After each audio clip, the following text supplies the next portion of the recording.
बांग्लादेश में इस्कॉन संत की जमानत याचिका खारिज। चटगांव की अदालत ने पूर्व इस्कॉन संत चिन्मय कृष्णदास की जमानत याचिका खारिज कर दी है। कोलकाता इस्कॉन के उपाध्यक्ष राधा रमन दास ने इस फैसले पर निराशा जताई। उन्होंने बांग्लादेश सरकार से न्याय सुनिश्चित करने की अपील की है। दास ने कहा कि दुनिया को नए साल पर उनकी रिहाई की उम्मीद थी, लेकिन 42 दिनों बाद भी राहत नहीं मिली है। ओवैसी की अर्जी, 1991 वाले कानून को लागू करने की मांग। सांसद असदुद्दीन ओवैसी ने सुप्रीम कोर्ट की याचिका दायर कर 1991 के पूजा स्थल कानून को सख्ती से लागू करने की मांग की है। कोर्ट ने सुनवाई पर सहमति जताते हुए इसे पहले से लंबित याचिकाओं से जोड़ा और 17 फरवरी की तारीख तय की। कानून के तहत धार्मिक स्थलों का 15 अगस्त 1947 का स्वरूप बरकरार रखने का प्रावधान है। 2024 लोकसभा में झटका के बाद विधानसभा में भाजपा ने की वापसी। 2024 में लोकसभा चुनाव में भाजपा को 240 सीटें मिली, जबकि कांग्रेस 99 सीटों पर पहुंची। लेकिन साल के अंत तक विधानसभा चुनावों में भाजपा ने शानदार प्रदर्शन किया। महाराष्ट्र, हरियाणा, ओडिशा और अरुणाचल में बड़ी जीत दर्ज की। कांग्रेस किसी भी राज्य में अपने दम पर सरकार नहीं बना सकी, जबकि भाजपा ने कई राज्यों में नई सरकारें बनाई। शरद पवार भी अब चाह रहे अजित पवार से एकता। पवार परिवार में सुलह के संकेत। महाराष्ट्र की पवार फैमिली में सुलह के बयान सामने आ रहे हैं। डिप्टी सीएम अजित पवार की मां ने शरद पवार और अजित को साथ लाने की अपील की। अजित गुट के प्रफुल्ल पटेल ने शरद पवार को देवता समान बताते हुए कहा कि राजनीतिक मतभेदों के बावजूद उनके प्रति सम्मान बरकरार है। इन बयानों को परिवार में संभावित सुलह के संकेत माना जा रहा है। मनमोहन सिंह के निधन पर राजनीतिक स्मारक निर्माण की तैयारी। पूर्व पीएम मनमोहन सिंह के 26 दिसंबर को निधन के बाद उनके अंतिम संस्कार को लेकर राजनीति गर्मा गई। कांग्रेस ने निगम बोध घाट पर अंतिम संस्कार को अपमान बताया, जबकि सरकार ने उनके स्मारक के निर्माण के लिए प्रतिबद्धता जताई। केंद्रीय लोक निर्माण विभाग और शहरी विकास मंत्रालय ने कुछ संभावित स्थानों को चिन्हित किया है जहां मनमोहन सिंह का स्मारक बन सकता है। सिंगर दिलजीत दोसांझ से मुलाकात कर बोले पीएम मोदी। मशहूर पंजाबी कलाकार दिलजीत दोसांझ ने हाल ही में प्रधानमंत्री नरेंद्र मोदी से मुलाकात की। पीएम मोदी ने दिलजीत के मेहनत और उपलब्धियों की तारीफ करते हुए कहा, आप सचमुच लोगों के दिल जीत रहे हैं। दिलजीत ने भारतीय संस्कृति और विविधता की प्रशंसा करते हुए देश को महान बताया। इस मुलाकात में दोनों के बीच भारतीयता और कला को लेकर चर्चा हुई। दिल्ली चुनाव में आप और भाजपा के बीच घमासान तेज।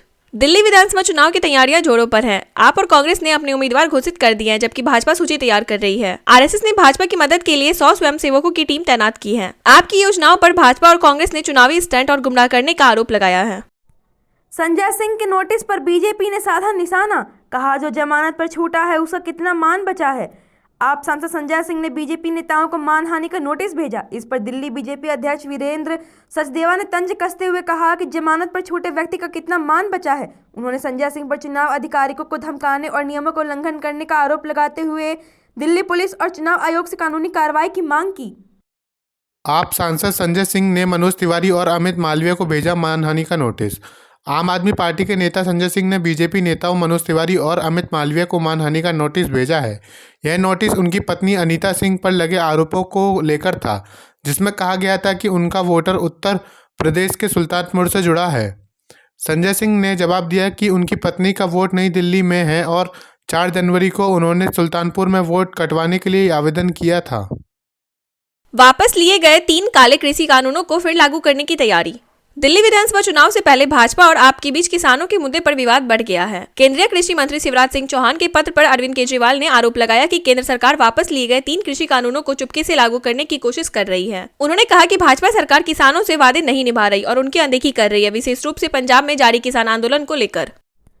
केंद्र सरकार और दिल्ली सरकार के बीच किसानों को लेकर विवाद बढ़ा। प्रधानमंत्री नरेंद्र मोदी की अध्यक्षता में केंद्रीय मंत्रिमंडल की बैठक में किसानों से जुड़ी 2 महत्वपूर्ण योजनाओं का फैसला लिया गया। इसके बाद केंद्रीय कृषि मंत्री शिवराज सिंह चौहान ने दिल्ली के मुख्यमंत्री आतिशी को पत्र लिखा, जिसमें उन्होंने कहा कि दिल्ली सरकार को किसानों से कोई हमदर्दी नहीं है और केंद्र की किसान हितैषी योजनाओं को राज्य में लागू होने से रोका गया है। चुनाव के लिए आरएसएस ने शुरू किया जनसंपर्क अभियान। हरियाणा विधानसभा चुनाव में भाजपा की जीत के बाद अब आरएसएस ने दिल्ली विधानसभा चुनाव के लिए भी जनसंपर्क अभियान शुरू किया है। यह अभियान महाराष्ट्र और हरियाणा में आरएसएस के प्रयासों के समान है, जिनकी वजह से भाजपा को सत्ता में सफलता मिली थी। आरएसएस का लक्ष्य दिल्ली में भी भाजपा के लिए समर्थन जुटाना है। डीटीसी में ड्राइवरों की होगी शराब जांच और बायोमेट्रिक हाजिरी। दिल्ली परिवहन निगम ने अपने ड्राइवरों के लिए शराब जांच अनिवार्य कर दी है। अब ड्यूटी ज्वाइन करने से पहले सभी ड्राइवरों को ब्रेथ एनालाइजर से जांच करानी होगी। इसके अलावा डिपो पर हाजिरी के लिए बायोमेट्रिक मशीनें भी लगाई जाएंगी। डीटीसी के अधिकारियों का कहना है कि यह कदम शराब पीकर ड्राइविंग रोकने और कर्मचारियों की उपस्थिति सुनिश्चित करने के लिए उठाया गया है। आशीष पटेल पर भ्रष्टाचार के आरोप, पल्लवी पटेल ने एसआईटी जांच की मांग की। उत्तर प्रदेश सरकार के मंत्री आशीष पटेल पर भ्रष्टाचार के आरोप अब राजनीतिक विवाद का रूप ले चुका है। सपा के विधायक डॉक्टर पल्लवी पटेल ने राज्यपाल से मुलाकात कर आशीष पटेल के प्राविधिक शिक्षा विभाग में भ्रष्टाचार की जांच के लिए एसआईटी गठित करने की मांग की। उन्होंने आरोप लगाया कि विभागाध्यक्ष के पदों को असंवैधानिक तरीके से भरा गया, जो लोक सेवा आयोग द्वारा भरे जाने चाहिए थे। महाकुंभ में नहाने खाने की व्यवस्था संग गंगा यमुना पर फ्लैटिंग हाउस। इस महाकुंभ में गंगा और यमुना पर फ्लैटिंग हाउस की सुविधा दी जाएगी। वाराणसी की एक कंपनी इसे पीपीपी मॉडल पर तैयार कर रही है। इसमें अलग अलग आकार के फ्लोटिंग हाउस 40 से 100 लोगों की क्षमता के होंगे। इन हाउसेस में स्नान के बाद कपड़े बदलने, चाय नाश्ते की व्यवस्था की जाएगी। संगम स्नान के लिए जाने वाले पर्यटकों की सुविधाओं को ध्यान में रखते हुए इसे शुरू किया जा रहा है। उद्धव ठाकरे को फिर झटका, पुणे के 5 बड़े नेता बीजेपी में एक साथ हुए शामिल। शिवसेना प्रमुख उद्धव ठाकरे को एक और झटका लगा है। बुधवार को मुंबई में मुंबई महानगर पालिका चुनाव की तैयारियों के बीच पार्टी के 5 पूर्व पार्षद भाजपा में शामिल हो गए। पुणे से इस पूर्व पार्षदों ने मुख्यमंत्री देवेंद्र फडणवीस की उपस्थिति में भाजपा ज्वाइन की। इनमें विशाल धनावड़े, बाला ओसवाल, संगीता थोसार, पल्लवी जवाले और प्राची अलहट का नाम शामिल है। पवार और शरद पवार के बीच सुलह की उम्मीद है। महाराष्ट्र विधानसभा चुनाव में भाजपा की जीत के बाद अजित पवार के नेतृत्व वाली एनसीपी को अलग थलग पड़ने का खतरा बढ़ गया है। इस बीच अजित पवार और शरद पवार के बीच एकता की कोशिश तेज हो गई है। एनसीपी के वरिष्ठ नेता प्रफुल्ल पटेल ने दोनों धड़ों के एकजुट होने की अपील की है, जबकि अजित पवार की मां ने शरद पवार और अजित के बीच मतभेद खत्म होने की कामना की है। बनर्जी ने बीएसएफ पर लगाया गंभीर आरोप। पश्चिम बंगाल की मुख्यमंत्री ममता बनर्जी ने केंद्र सरकार और बीएसएफ पर हमला बोलते हुए कहा कि बीएसएफ इस्लामपुर, सिताई और चौपड़ा के रास्ते से बंगाल में घुसपैठ की मदद कर रही है, लेकिन कोई कार्रवाई नहीं की जा रही है। ममता ने आरोप लगाया कि बीएसएफ अपनी जिम्मेदारियों का सही तरीके से निर्वाह नहीं कर रही है और तृणमूल कांग्रेस को इस घुसपैठ का दोषी ठहराने की कोशिश की जा रही है। बिहार राजनीति में बड़ा उलटफेर, लालू यादव नीतीश कुमार को दिया साथ आने का ऑफर। 2024 के विधानसभा चुनाव से पहले राजनीतिक हलचल बढ़ गई है। लालू यादव नीतीश कुमार को अपने गठबंधन में शामिल होने का निमंत्रण दिया है। उनका कहना है कि उनका दरवाजा नीतीश के लिए हमेशा खुला है। इस पर केंद्रीय मंत्री लल्लन सिंह की प्रतिक्रिया भी सामने आई है, जबकि बिहार की राजनीति में बदलाव की संभावना बढ़ गई है।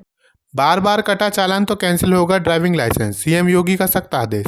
सीएम योगी आदित्यनाथ ने सड़क सुरक्षा को लेकर नए साल में सख्त दिशा निर्देश जारी किए हैं। महाकुंभ के मद्देनजर ट्रैफिक व्यवस्था दुरुस्त करने के लिए 6 से 10 जनवरी तक स्कूलों में सड़क सुरक्षा जागरूकता कार्यक्रम आयोजित करने का आदेश दिया। उन्होंने कहा कि बार बार चालान होने पर वाहन को लाइसेंस रद्द कर दिया जाएगा। इसके साथ ही जिलों में सड़क सुरक्षा पार्क और रोड सेफ्टी क्लब बनाने के भी निर्देश दिए हैं।